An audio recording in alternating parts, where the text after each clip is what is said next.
우리 아마 동전 던지기 게임 한 번쯤 해보셨을 겁니다. 단순 명료한 게임이죠. 동전을 던져서 딱 잡아서 앞인지 뒤인지 맞추는 거죠. 혹은 바닥에 떨어뜨릴 수도 있고요.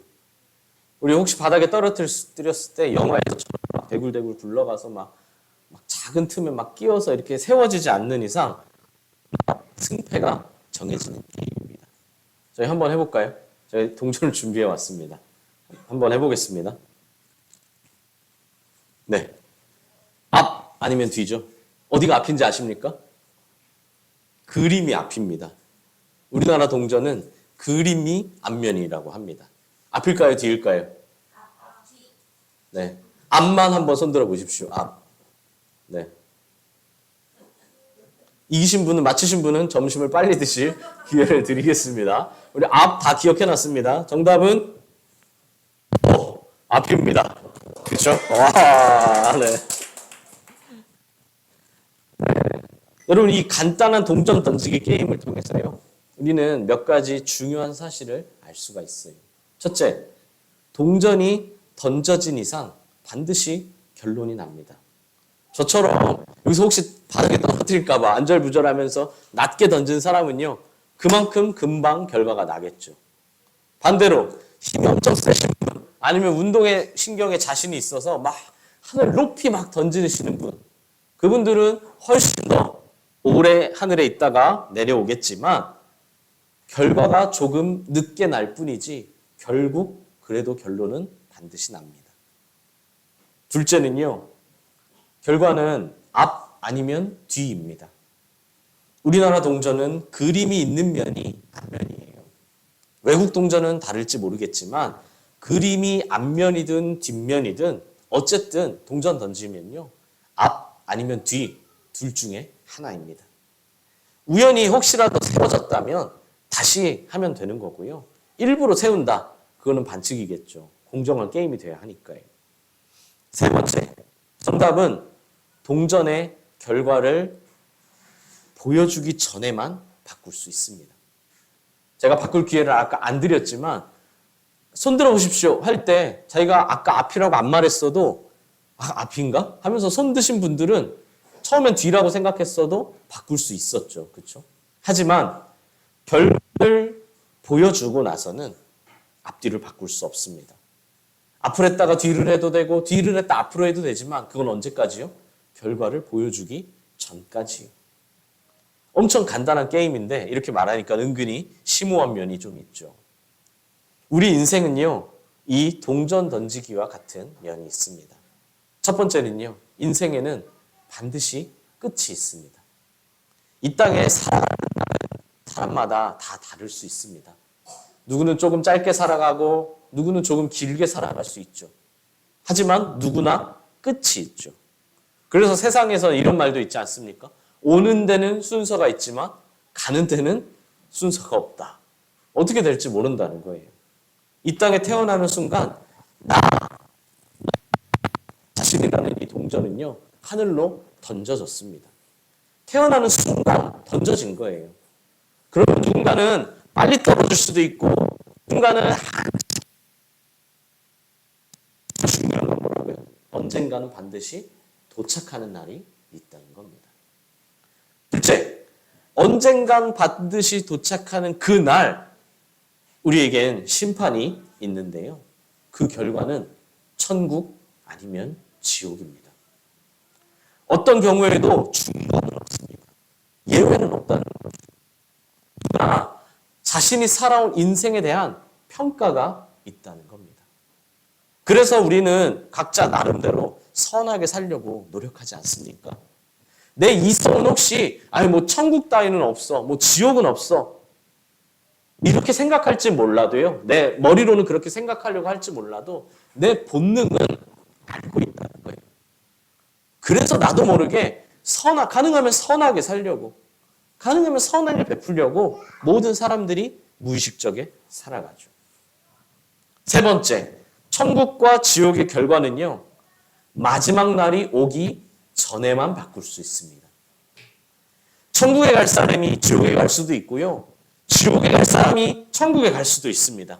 물론 그냥 되는 것은 아니지만요. 어쨌든 우리가 이 땅에서 살아가는 동안 그 결과는요, 얼마든지 바뀔 수 있어요. 중요한 건 결과가 공개된 후에는 바꿀 수 없다는 겁니다. 동전의 앞뒤를 내 마음대로 바꿀 수 있지만 결과가 나오고 바꾸면 말이 안 되는 것처럼 바꿀 수 있는 기회는 마지막 날이 오기 전까지라는 거죠. 오늘 우리가 함께 읽은 데살로니가 전서에서도요, 이와 관련된 진리를 전하고 있습니다. 주의 날이 누군가에게는 마치 도둑이 이르는 것처럼, 마치 임신한 만삭의 임산부에게 언제 어느 때 해산이 올지 모르다가 갑자기 찾아오는 것처럼 누군가에게는요, 주의 날이 갑작스럽고 당황스럽고 두려운 날이 된다는 거예요. 하지만 누군가에게는요, 똑같은 주의 날이 그렇게 간절히 기다리고 소망하던 소원이 이루어지는 날이라는 거죠. 여기서 좀 더 나아가 본문 말씀과 요한복음의 말씀을 함께 읽으면요, 예수님을 믿고 영접하는 자에게 주의 날은 너무나 행복한 평생의 소원이 이루어지는 날이고, 예수님을 믿지 않는 자에게 주의 날은 날벼락을 맞은 것과 같은 날이라는 겁니다. 그래서 데살로니가 전서에서도 요한복음에서도 계속해서 말하는 것은 서둘러 예수님을 믿고 영접해야 한다는 겁니다. 영생이라는 선물은 오직 예수님께만 있기 때문이죠. 돈으로 살 수도 없고 누구에게 얻을 수도 없다는 겁니다. 한마디로 예수님께만 참 생명이 있습니다. 예수님을 믿는 사람만이 이 생명을 소유할 수 있습니다. 오늘 이따가 나눠드릴 저 매실 음료에도 적혀 있듯이 예수님께서 주는 물을 마시는 자만이 영원히 목마르지 않는다는 겁니다. 인생의 답은, 모든 문제와 고민의 답은 예수님께 있다는 거죠. 옆 사람에게 한번 말씀해 주십시오. 모든 답은 예수님 안에 있습니다. 한 할아버지가 임종을 앞두고 계셨습니다. 언제 어떻게 될지 모르는 상황에서 막 할아버지가 죽음을 두려워하고 있는 거예요. 그래서 평소에 교회를 열심히 다니시더니 할머니가 서둘러 목사님께 전화해서 목사님을 불렀습니다. 목사님이 얼른 오셔서 기도해주고 말을 했죠. 뭐라고요? 할아버지, 어서 예수님을 믿으세요. 그래야 천국에 갈 수 있습니다. 근데 할아버지가 아무 말도 하지 않는 거예요. 그냥 입을 꾹 다물고 있는 겁니다. 목사님은 물론 할머니까지 함께, 아이고, 뭐 하는 거예요? 얼른 고백해야지. 빨리 뭐 하는 거예요? 좀 전까지 그렇게 두렵다고 하면서 왜 아무 말도 안 하는 거예요? 하면서 막 재촉을 했죠. 그제서야 할아버지가 말을 했습니다. 지금 내가 어느 쪽으로 갈지 모르는 상황에서 누군가를 화나게 하기는 싫소 하면서 말입니다. 누군가는요, 자신이 이미 늦었다고 생각할 수도 있습니다. 여러 가지 이유가 있겠죠. 누구는 난 이미 너무 나이가 많아서, 난 이미 지은 죄가 너무 많아서, 누군가는 변화할 용기가 부족해서 등등 말입니다. 아니면 누군가는 그냥 미룰 겁니다. 나중에, 엄마 나중에, 누구야, 다음에 간다니까 하면서요. 하지만 늦었다는 생각이 들었을 때가 여러분 변화의 기회입니다. 기회를 놓쳤다고 생각할 때 바로 그때가 기회라는 거죠. 물론 늦지 않은 건 아닙니다. 늦었다는 사실은 변하지 않아요. 여러분, 늦은 건 늦은 겁니다.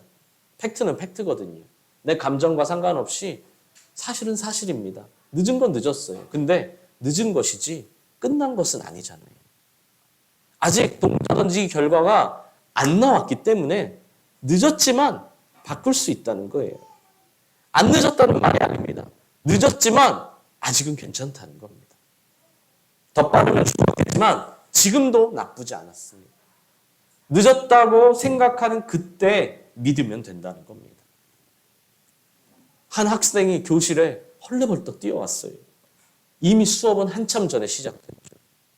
한참 지각한 거예요. 선생님이 화가 나서 물었습니다. 야, 너 왜 지각했어? 도대체 지금이 몇 시야? 그랬더니 학생이, 선생님 죄송해요. 아침에 실수로 늦잠을 자고 말았어요. 그래서 선생님이 깜짝 놀라며 물었습니다. 뭐? 너 집에서도 잠을 잔다고? 혹시 무슨 말인지 이해되셨습니까? 네. 다시 말씀드리지만요. 늦은 거는 문제가 되지 않습니다. 진짜 문제는 뭐라고요? 지금이라도 변화되지 않는 겁니다. 지금이라도 예수님을 믿으셔야 합니다.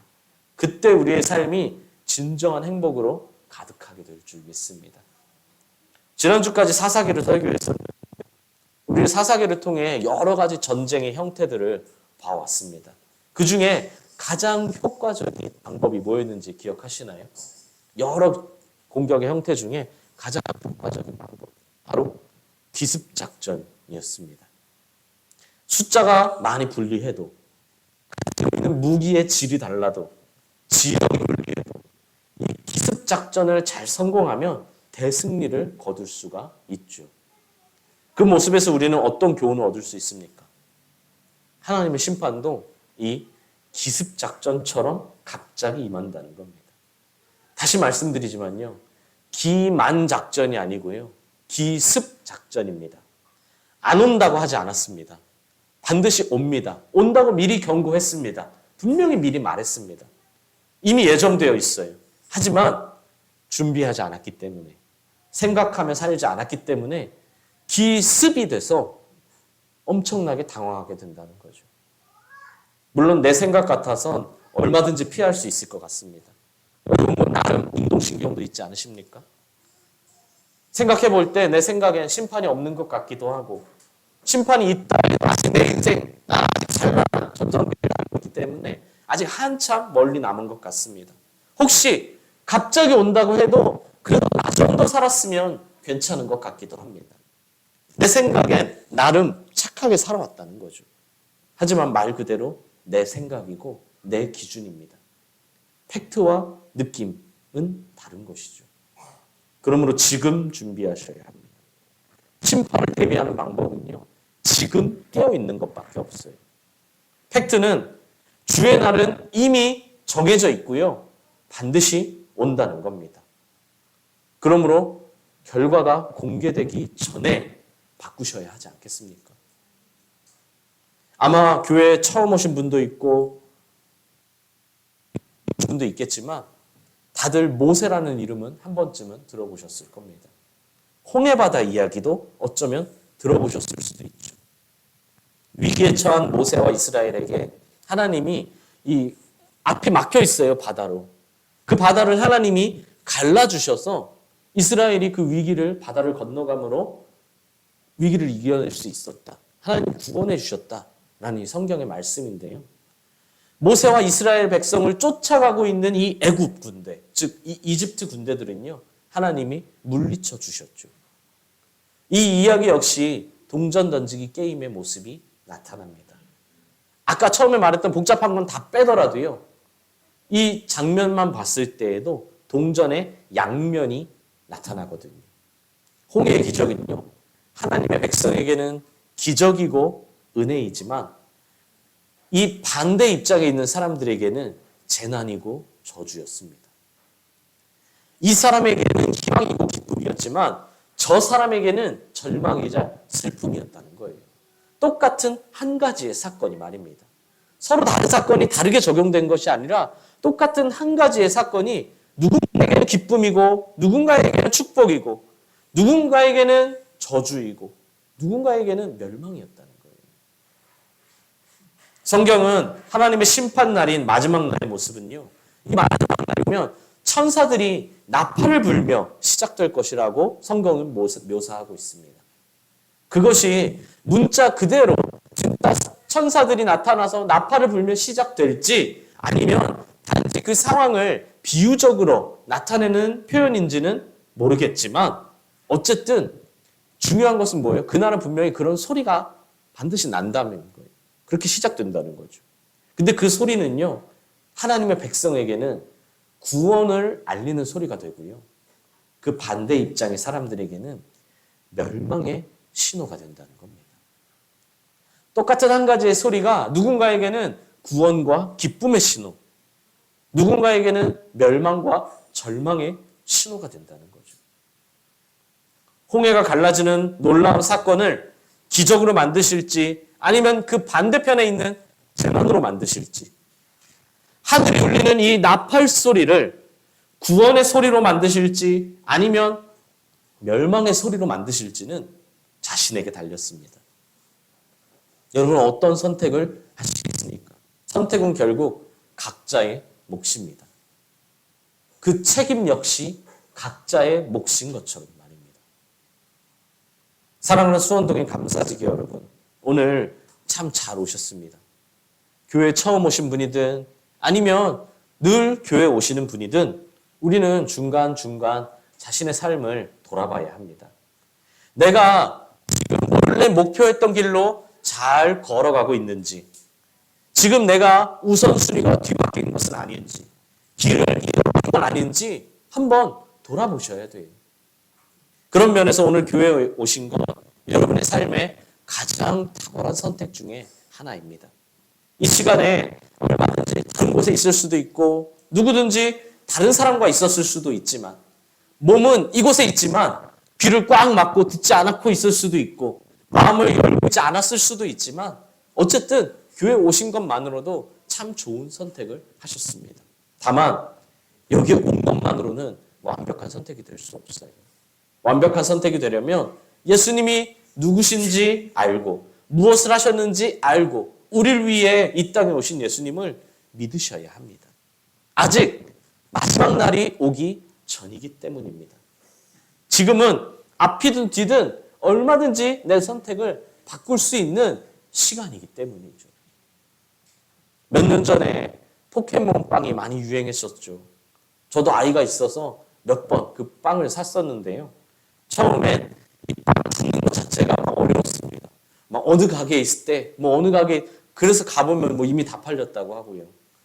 그러다 나중에 점점 인기가 시들면서 좀 쉽게 구할 수가 있었죠. 포켓몬빵 한번 골라보신 적 있으십니까? 고를 때 어떻습니까? 똑같은 빵인데요. 포장지도 같고 다 똑같고 내용물도 똑같은데 이걸 고를까 저걸 고를까 막 고민을 하죠. 그 앞에서요. 같은 빵인데 말입니다. 심지어는 일부러 엉뚱한 빵을 고르는 사람들이 있어요. 무슨 말이냐면 자기는 초코빵만 좋아하는데 막 전혀 먹지 않은 치즈빵, 막 이상한 매운맛빵 이런 걸 고른다는 거예요. 왜요? 다른 빵에서 다른 스티커가 나온다고 해가지고요. 그러니까 빵은 먹지도 않고 스티커 고르기 위해 다른 걸 고르는 거죠.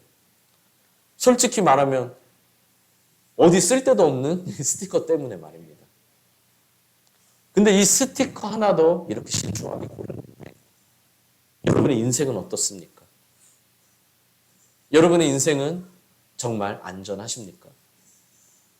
마트에서 식재료를 살 때 맛을 따지고 원료를 따지고 가격을 막 하나하나 철저하게 따지면서 수박 하나를 고를 때도 막 10몇 개를 다 만져보고 뒤집어보고 두드려보고 저 바닥에 있는 걸 막 열심히 꺼내놓고 막 이렇게 고르는데요.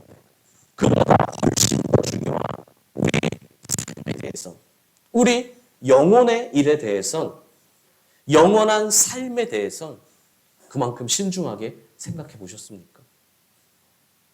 저도 운동을 참 좋아하는데요. 축구에서 슛을 할 때, 농구에서 슛을 할 때, 볼링공을 한 번 던질 때 각도를 재고 이렇게 던질까 저렇게 던질까, 아까 이렇게 했더니 이렇게 갔으니까 이번엔 이렇게 해볼까, 수많은 고민을 하면서 내 영혼에 대해서는 얼마나 깊은 고민을 해보셨습니까? 확실한 답을 찾으셨습니까? 아니면 그냥 답을 내리지 못하고 유야무야 결론을 내리셨습니까? 오늘 확실한 답을 찾으시길 바랍니다. 모든 문제의 명쾌한 해답은 예수님이십니다. 모든 문제의 가장 탁월한 선택은 예수님이세요. 예수님께 참 생명이 있고 예수님을 믿는 사람만 생명을 소유할 수 있습니다. 오늘 이 사실을 반드시 명심하시길 바랍니다. 옆 사람에게 말씀해 주십시오. 모든 답은 예수님께 있습니다.